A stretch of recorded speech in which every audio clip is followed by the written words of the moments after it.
Ассалаумағалейкум достар. Алдағы жексенбі күні Азат Мақсум UFC'де кезек жекпе-жегін өткізеді. UFC 321 Біріккен Араб Әмірлігінде. Бүгін дәл сол жекпе-жекті талқылап көрейік. Әдеттегідей менің арнама қош келдіңіздер. Алда бірнеше үлкен жекпе-жектер бар, сондықтан менің арнамда видеолардың саны да көбірек болады. Біраз үзіліс алған жайым да бар. Бұл жерде енді үлкен жекпе-жектер де болған жоқ қазақстандықтардың қатысуымен, сол себепті мен де үзіліс алуды жөн көрдім. Енді міне қазақстандық спортшылар UFC-де де, бокста да өнер көрсететін болады. Сол жекпе-жектер қарсаңында міндетті түрде талқылап, саралап көретін боламыз. Арнама қош келдіңіздер, жазылып отырыңыздар. Менің әлеуметтік желілеріммен де қош келдіңіздер. Дәл осы видеоның астында сілтеме қалдырамын. Телеграм, Инстаграм парақшаларыма да шақырамын. Азат Мақсумға келетін болсақ, карттың ең басында өнер көрсетеді. Екінші жекпе-жек реті бойынша Мич Рапосо қарсыласы, және дәл осы Мич Рапосо мырзадан бастап көрейік. UFC-де қазір таңда 0-2, жалпы 12 жекпе-жек, 9 жеңіс, 3 жеңіліс. Рапосо негізінен өте қызықты персонаж, өйткені бұл жігіт UFC-ге бірнеше мүмкіншіліктен кірген. UFC-ге жетудің былайша айтқанда барлық заңды жолдарын қолданып көрген. Бұл ең алдымен TAF-қа қатысқан, The Ultimate Fighter шоуына, ол жерде ұтылып қалды. Одан кейін барып Contenders-ке қатысты Dana White шоуына, ол жерде де ұтылып қалды, тіпті мерзімнен бұрын ұтылып қалды. Одан кейін барып өз штатына оралып, аймақтық лиганың чемпионы атанып барып, бұлай төрден кірген жоқ. Бұл шұғыл арада біреудің орнына шығып отыр. Әйтеуір дегенде өзінің мүмкіншілігіне қол жеткізіп, беріп тұрған мүмкіншілікті қағып жұлып алған жігіт. Андре Лимаға қарсы дебют 2024 жылы. Ол кезде бразилиялық спортшының қарсыласы басқа болу керек, бірақ шұғыл арада шықты да. Бұл жекпе-жек сплит дивизионмен аяқталды, яғни төрешілердің шешімі екіге бөлінген. Бір төреші Рапосоға берсе, екі төреші Андре Лимаға берген. Және екінші жекпе-жекте Қытай спортшысына қарсы осы жылы сәуір айында ол жерде де сплит дивизион тіркелген. Яғни бұл да бір өте қызықты факт. Қатарынан екі жекпе-жекте де UFC-де алғашқы екі жекпе-жегінде Рапосоның осындай нәтиже тіркеліп отыр. Және менің ойымша бұл сплит деген дүние негізінен Мич Рапосоны жақсы бір сипаттайды. Өйткені оның жекпе-жектеріне зер салып қарайтын болсаңыздар, стилін алып қарайтын болсаңыздар, Рапосо бұл сондай бір батыл қимылдайтын спортшы деп айта алмаймын. Қысым көрсететін, шабуылдайтын. Ол қысым көрсетеді, бірақ қалай қысым көрсетеді? Ол қадам басып отырады, қарсыласына кеңістік бермеуге тырысады, және қарсыласының алдында бүйтіп кәдімгідей жүріп алады. Өте көп аяқта нық тұрып, өкшесін барлығын жерге тигізіп, кәдімгідей аяқта нық тұрып, қарсыласының артынан жүре береді, бірақ өзі бата алмайды. Өзі сондай бір қарқын көтеріп, қысым көрсетіп, шабуылдамайды. Күрес пен соққыны бір араластырып, сондай бір сұмдық жекпе-жекке кіріп кеткенін көрмейсің. Ол көбінесе төніп тұрады да, қарсыласының бір шабуылдарын күтеді. Яғни қарсыласы шабуылдаған кезде қағып алып, сонымен бір қарсы қарымта шабуылға ұмтылуға тырысады. Осындай бір ерекшелігі бар. Бәлкім сол себепті де бір өз қолына тізгінді тартып ала алмайтын бір қасиеті жоқ па, ол жағын түсіну қиын. Сол себепті де менің ойымша жекпе-жектерде сондай бір нақты бір қорытынды болатын деп шықпайды. Қайта айтамын, осындай сплит дивизион. UFC-ге дейін әрине оппозиция төмен, ол жерде өзіне деңгейлес емес, тіпті күш қуаты бір атлетизм жағынан алып қарасаңыздар да, оппозиция негізінен өте төмен. UFC қарсаңда мысалы Cage Titans деген Америкалық лиганың чемпионы атанды. Ол жерде де мысалы жасы 37-38-ге қарап қалған, кәдімгі MMA-деге дәуірі өткен, дәуірі болғанның өзінде де сондай бір керемет дәуір болмаған жігітке қарсы өнер көрсеткен, және оппозициясы сондай. Ондайларды әрине бұл таза бір өзінің табиғи күшімен басып тастап отырды. Және Рапосоның мықты жағы менің ойымша бұл бокс, джиу-джитсудан қара белбеу иегері бола тұра, Мич Рапосо, қайта Лима деп бердім ғой. Мич Рапосоның мықты жағы бокс, және енді кем дегенде сол боксқа ден қоюға тырысады. Және бұл біз үйренген комбинациялық жұмыс емес, мысалы классикалық, мысалы әуесқой бокс стилі бізде көп қолданады MMA-де біздің жігіттер. Ол бит түрткілеп жүріп, алдыңғы қолды айналып отырып, джебті көп қолданып, іштен бастан деген емес. Бұл негізінен сол жаңағы қысым көрсетіп төніп тұру қарсыласына, және бір сәтті ғана пайдалану. Соққысы шынымен де ауыр, 57 келі үшін шынымен де жақсы ұрады. Техникалық нокауттары да қарсыласты, яғни құлатып соққыға жығып партерде төмпештеудің көбінің өзі нокдаунға алып келген, және нокдаундарда біраз жасаған UFC-ден тыс. Сондай бір факторлар бар, қол ауыр, және сол қолға сеніп қалған. Азатқа қарсы жекпе-жекте мен ойбай, мен деген қарқынды көтерем, мен деген сұмдық қысым көрсетем деп өзі айтып кеткен екен. Менің қысымыма төтеп бере алмайды деген екен Азат Мақсұм. Енді шыны келетін болсақ, Мич Рапосо ондай бір қарқын көтеріп қысым көрсететін спортшы емес, қарсыласына бір кеңістік бермей ығыстыратын спортшы емес. Бұған дейін 12 жекпе-жек ондай дүние көрсетпеген спортшыдан дәл қазір бұндай қарқынды күту қиын, шыны керек.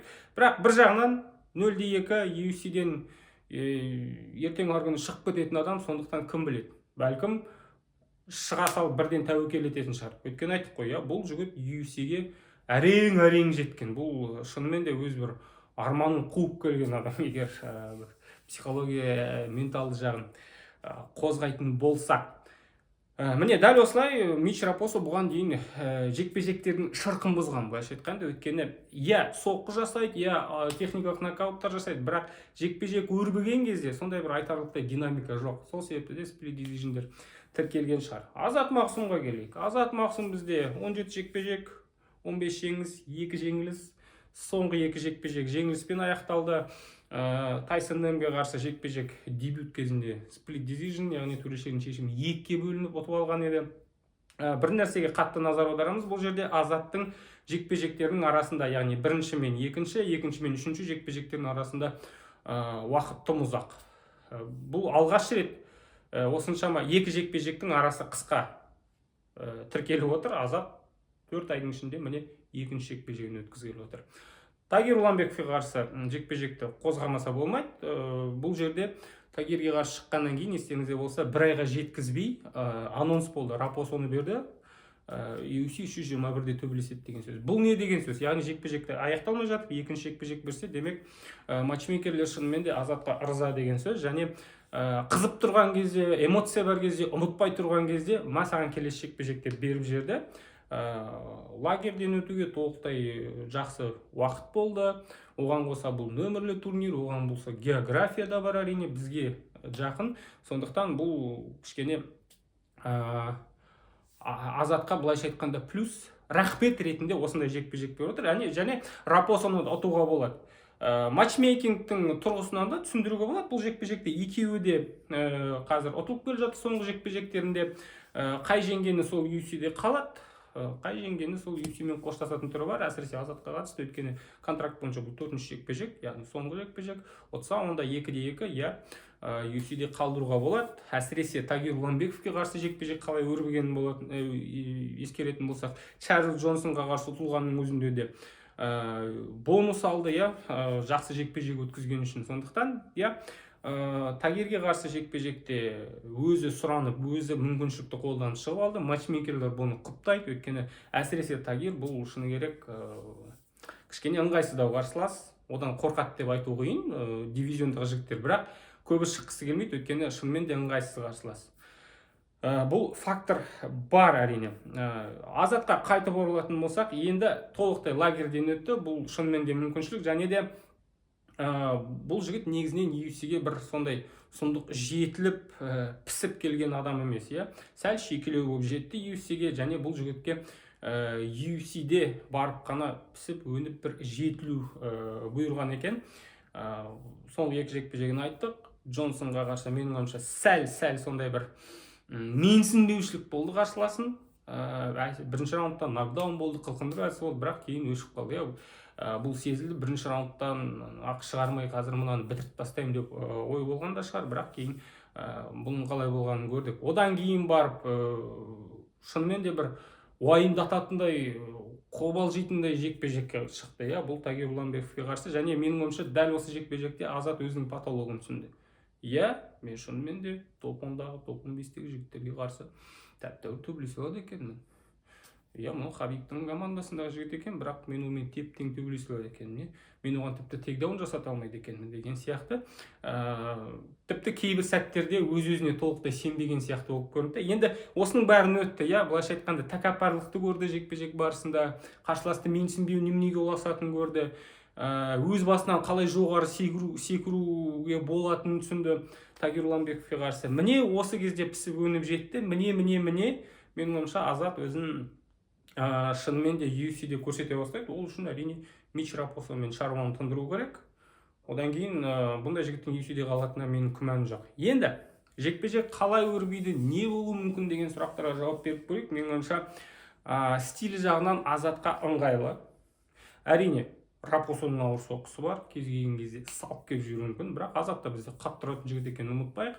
Иә, UFC-де нокауттар жоқ, бірақ нокдаун бар. Ненге қарсы қаншама ауыр соққы көрдік. UFC-ден тыс Брейвте мысалы 2-1-дей бір соққымен нокаут жасағанын көрдік, әсіресе оң қолмен тікінен жасалынған соққы өте қауіпті. Және Тагир да бұны біліп, айтпақшы, жекпе-жекті қайта қарап шықсаңдар байқайсыздар, дәл осы оң қолдан қатты қауіптенді. Тіпті солақай болып жүретін оңқай болып қайта тұрысын ауыстырып тұрғанда моменттер болды. Яғни бұл қолдан сескенді деген сөз. Енді менің ойымша бұл жерде база өте маңызды рөл ойнайды. Таза сол бұрынғы өзінің базасына қайтып келген Азат, кішкене аяқты қосады, әуесқой спортты көрген адам, яғни ұпайға жұмыс істеу. Рапосо ұпайға жұмыс істей алатын адам емес. Ол бір комбинирование жасап, күреспен соққы жасауды араластырып, ұпай тігенде мына жерде ұстай тұру, мына жерде жатып алу, мына жерде жүре тұру деген жоқ. Азат ондай нәрселерді жасай алады. Керек кезде үзіліс жасайды, керек кезде күресіп кете алады деген сияқты. Және ол алдамшы қимылдай алады. Рапосо бізде ол қалай дегенмен былай, оның тактика стратегиясы өте қарапайым және түсінікті және күшке негізделген көбінесе. Азат сол баяғы база құраса панкратион жекпе-жек не екенін біледі, сондықтан ұпай түгенде ұпай жинау мәселесіне көп зер қояды деген ойдамын. Және бұл жерде ең бастысы қатты бір тәуекел етпей, ауыр соққы өткізіп алмайды, тек қана мерзімнен бұрын емес, жалпы жеңіске жету маңызды. Менің ойымша қандай да болсын жеңіс, Азатты UFC-де алып қояды, UFC-де қалдырады. Сондықтан бұл жерде қатты тәуекелдің қажеті жоқ, тек қана 3 раунд бойы әп-әдемі, бізде бокста жақсы сөз бар, ойнап шықса. Міне дәл осылай Азат оп-оңды ойнап шықса, мерзімнен бұрын жеңіс әрине қажет. Егер мүмкіншілік болып жатса, оны жасайды, бірақ жалпы бұл жерде бір тәуекелдің деңгейін түсіну керек, сол маңызды. Және жекпе-жекке қатты әсер ететін, менің ойымша, бұл Азаттың трансформациясы, әсіресе соңғы 2 жекпе-жегінде алған сабақтары, 2 жекпе-жектен алып шыққан сабақ менің ойымша қатты әсер етеді. Және мен шыны керек менталды, техникалық, тактикалық, бір психологиялық тұрғыдан жаңа бір Азат Мақсұмды көрем деген ойдамын. Өйткені тағы да бекерден бекер Джонсон жайлы, Тагир жайлы айтқан жоқпын. Бұл жекпе-жектер Азатқа қатты әсер еткендей. Сондықтан бұл айқас Азаттың кішкене бір жаңа қырын және жаңа бір белеске деңгейге шыққанын көрсетеді деген ойдамын. Егер көрсетпесе, онда шынымен де бәлкім UFC-ге лайықты емес деуге болады деп айтатын адамдарды түсінуге болады. Бірақ бұның барлығын енді бізге тек қана жекпе-жек көрсетеді. Менің ойымша жекпе-жек төрешілердің шешімімен аяқталады, яғни 9 раундқа жалғасады және бір ауыздан Азат Мақсұм жеңіске жетеді деген болжам жасап отырмын. Қорытындылай келе сіздер де өз болжамдарыңызды дәл осы видеоның астында келіп өз пікірлеріңізді жазып кете аласыздар. Шама келгенше жауап беремін және жекпе-жек аяқталғасын әрине біз не көрдік, бұған дейін не айттық, соның барлығын қосып, тағы бір саралап, нүктесін қоятын боламыз. Осымен болды. Қош сау болыңыздар. Комментарийге қош келдіңіздер.